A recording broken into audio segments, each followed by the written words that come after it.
اہدنا الصراط المستقیم صراط الذین انعمت علیہم غیر المغضوب علیہم ولا الضالین۔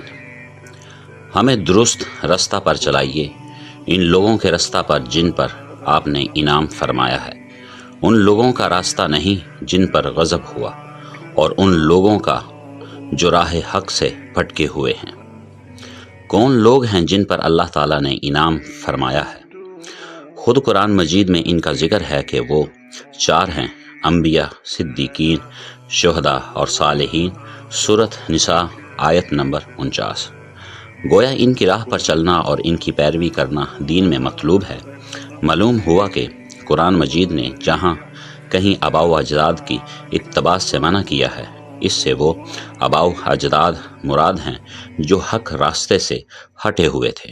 جو لوگ راہ حق پر ثابت قدم تھے، ان کی راہ پر قائم رہنے کی دعا کرائی گئی ہے۔ اسی سے ائمہ مجتہدین کی تقلید کا جائز ہونا ثابت ہوتا ہے، کیونکہ وہ صالحین میں تھے۔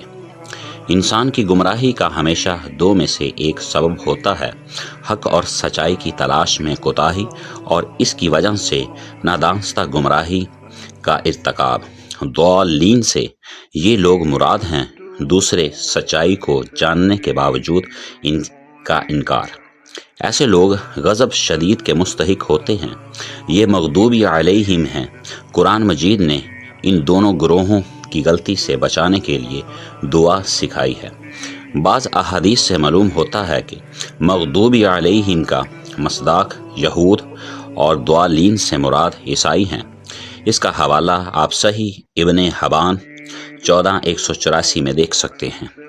اس کا مقصود یہ ہے کہ مغضوبی گروہوں اور قوموں میں ایک یہود اور گمراہوں میں اور ضالین میں ایک عیسائی ہیں، نہ یہ کہ صرف یہی قومیں اس سے مراد ہیں۔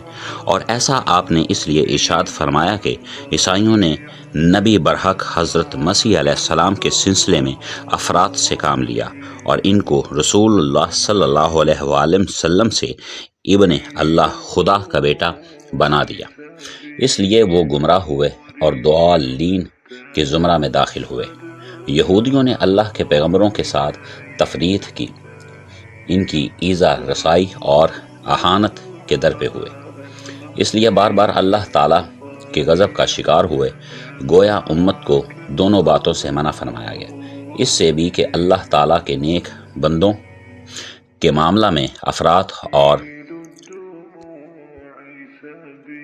مبالغہ سے کام لیا جائے کہ یہی گمراہی کا پیش خیمہ ہے، اور اس سے بھی منع کیا گیا کہ ان کے بارے میں اہانت و